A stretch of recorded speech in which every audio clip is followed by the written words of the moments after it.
Bueno, entonces vamos continuando con esa explicación, una mirada ecoteológica sobre el cambio climático y el calentamiento global.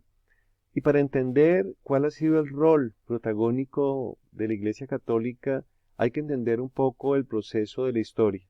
Aquí hay protagonistas, no hay actores, como por ejemplo Naciones Unidas, que en 1972 convoca a una primera cumbre de la Tierra en Estocolmo, Suecia, sobre el desarrollo y el medio humano. 20 años después, en 1992, en Río de Janeiro, se realiza otra gran cumbre de la Tierra, que va a ser muy importante para el tema que nos ocupa. Después, 2002, Johannesburgo, Sudáfrica. 2012, otra vez Río de Janeiro, por eso se llamó Río más 20. Las Naciones Unidas entonces establecen un grupo intergubernamental de expertos sobre cambio climático, el IPCC, que cada 5 años debe presentar un informe. Ahora acostumbra a hacer adelantos y recientemente salió y les enviaré como aporte el que sale para agosto 2020. Y tenemos las COP que son la Conferencia de las Partes, que es el órgano supremo de la Convención de Naciones Unidas para el Cambio Climático. Estamos hablando que hay un primer intento en 1979, luego en 1995 ya se establece la primera COP en Berlín y tendríamos que citar, por ejemplo, que la huella ecológica data de 1996, este indicador que hace una analogía entre la cantidad de tierra que se requiere para sostener el estilo de vida, la huella de carbono, que es una versión similar, pero solamente pensando en las emisiones de gases de dióxido de carbono, es de 2007, y el ya mencionado estudio de los límites del planeta, del cual uno de los factores críticos es el cambio climático, es de 2009. Entonces, son datos recientes. En realidad, la preocupación de la ciencia está todavía emergiendo y está en discusión. Y lo importante es que para 2015 el Papa publica la encíclica en junio, 6 meses antes de la COP21 en París. ¿Y por qué? ¿Cuál es la importancia de la COP21 en París? Que ya se agotaba el tiempo de vigencia del protocolo de Kioto, que a su vez había sido sugerido en Río de Janeiro en 1992, acordado en 1997, pero sin mucho éxito. Se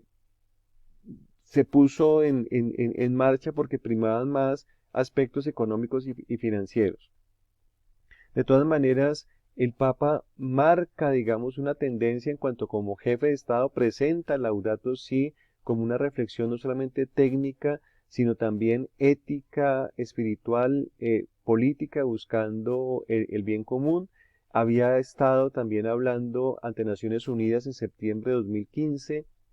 en Estados Unidos, incluso ante el mismo Congreso de Estados Unidos, tratando de incentivar a este acuerdo que se logró y que se considera histórico, también porque se moviliza el movimiento interreligioso dentro de esa gran ciudadanía,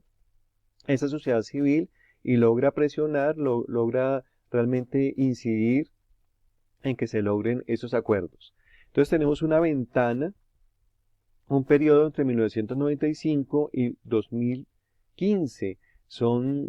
2 décadas de infructuosos diálogos, muy costosos viajes que no logran llegar a un acuerdo, y lamentablemente, pese a lo interesante del Acuerdo de París, a la fecha son resultados muy, muy tibios, porque incluso Estados Unidos se retiró del Acuerdo de París, ha negado por razones económicas eh, la posibilidad de implementar eh, esas tasas y esos mecanismos para que la humanidad minimice la cantidad de gases de efecto invernadero en la atmósfera y por tanto regule, controle la temperatura y las partes por millón de dióxido de carbono en la atmósfera.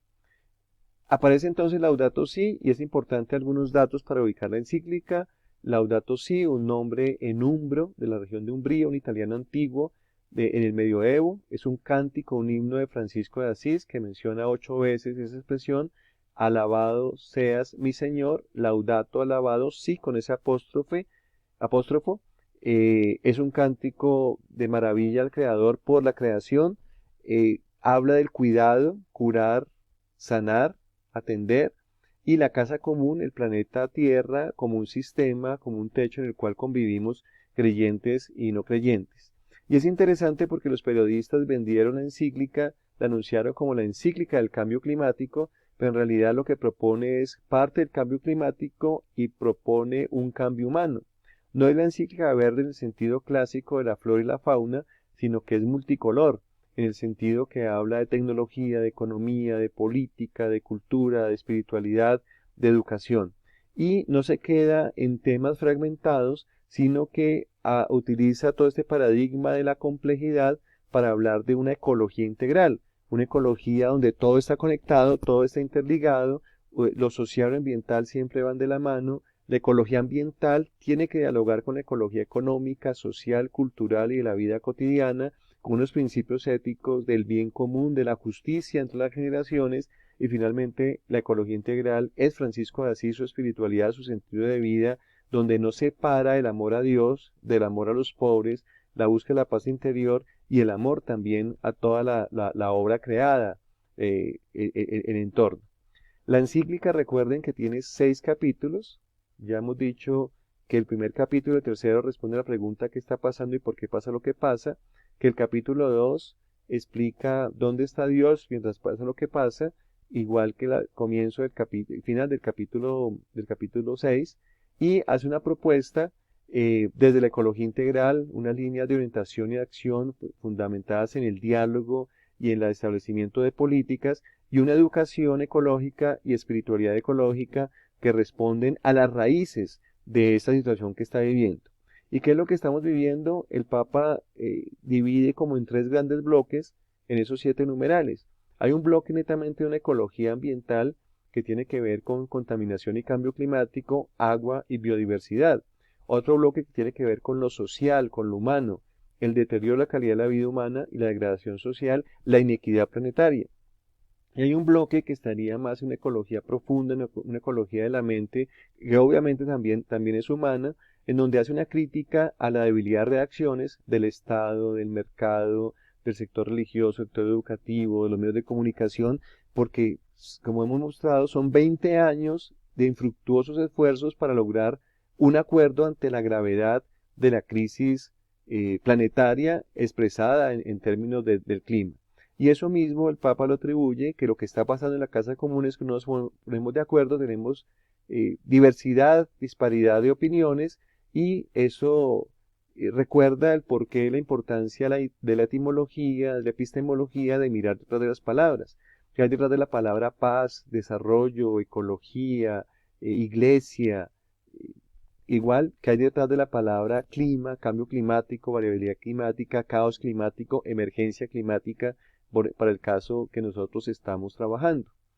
En algunos elementos sobre qué dice Laudato Si en esos 4 numerales respecto al cambio climático de manera expresa. O sea, el clima es un bien común. Es muy importante esa dimensión, y un llamado a tomar conciencia de la necesidad de los cambios de estilo de vida, de producción, de consumo, para producir, para enfrentar los síntomas, pero también las causas que son humanas de esto que sucede. Destaca que todo lo que sucede es basado en un patrón de desarrollo que hace uso intensivo de los combustibles fósiles, pero también de unas prácticas en los usos del suelo, de forestar para cultivar con monocultivos, grandes extensiones, con pesticidas, agroquímicos. Eso acentúa el problema. En el número 24 y el número 25 el Papa visualiza que hay unos impactos, unos efectos muy, muy grandes, sobre todo a la biodiversidad y a los bienes mismos de la creación, que van a ser destruidos, pero también a gran parte de la población que está dependiendo del mar o está cerca a él. Y si se derriten los casquetes polares, aumenta el nivel del mar, y por eso también la cantidad de masa que es evaporada y la posibilidad de tormentas tropicales y huracanes en la zona del Caribe. Para el Papa es muy importante el efecto en los pobres, ¿no? Afectados por este calentamiento, y reconoce que no es un aspecto solamente técnico lo que la mirada que debe ponerse sobre el cambio climático, sino que tiene una dimensión ambiental, social, económica, distributiva, política. Y ya veremos más adelante cómo en la ecología integral incluye la dimensión ética, incluye, digamos, la dimensión espiritual. También plantea finalmente que hay necesidad de impulsar el desarrollo de políticas para minimizar la cantidad de gases de efecto invernadero a la atmósfera y buscar como otros modelos de producción y de consumo. Plantea, por ejemplo, la necesaria transición a fuentes de energía renovable, a inversión en formas de producción y transporte que consuman menos energía y requieran menos cantidad de materia prima, y también la incidencia en construcción y saneamiento de edificios para mejorar la eficiencia energética. En última, lo que el Papa está planteando es una conversión ecológica, entendiendo que lo ecológico es integral, es decir, tiene que ver con la familia humana dentro de la casa común, que debe convertirse en una cultura del cuidado, es decir, pasar de la casa al hogar, y eso implica una conversión de una cultura del descarte que se expresa en que el mundo es un basurero, un inmenso depósito de porquería, que los seres humanos tratamos como basura, nos descartamos, nos desechamos, y pasar a una cultura del cuidado, que consigo mismo, con los demás,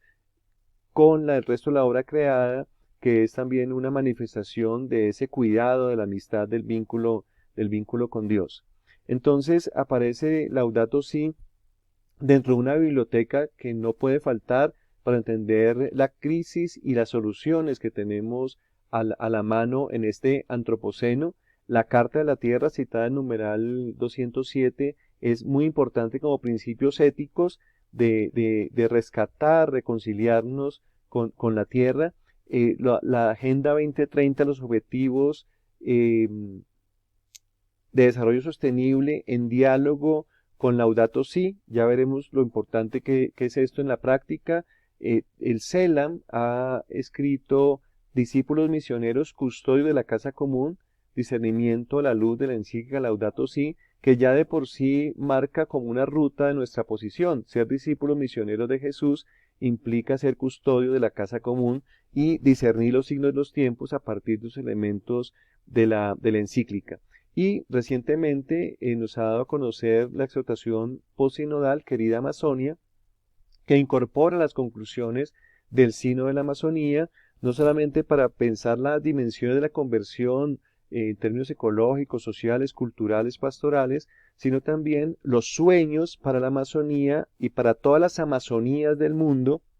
de la casa común, un sueño social, ecológico, cultural, eclesial, que marca entonces como esa dinámica, que no es solamente la Iglesia Católica. En la COP, después de la COP 21, ha surgido todo este movimiento de reflexión de qué podemos hacer los creyentes por el cuidado del ambiente. Y por ejemplo, esta página que muestra cómo se vive el cambio, y motivaciones de prácticas de los líderes religiosos y las comunidades religiosas y espirituales a lo largo del planeta, han optado por tres aspectos: reducir el uso de energía, el transporte ecológico y la dieta, de manera que se minimice el impacto como ciudadanos creyentes frente a esos gases de efecto invernadero. Entonces voy a contarles en un plus adicional de otro video qué se puede hacer, qué se está haciendo en este año Laudato Si, en ese tiempo de la creación, para responder como católicos, laudatosificar, vivir Laudato Si como un mecanismo, como una manera, como una ruta para contribuir a la solución de esta emergencia climática que pone en vilo la supervivencia de la humanidad. Entonces ya continuamos, otra pausa activa y con mucho gusto vamos a seguir.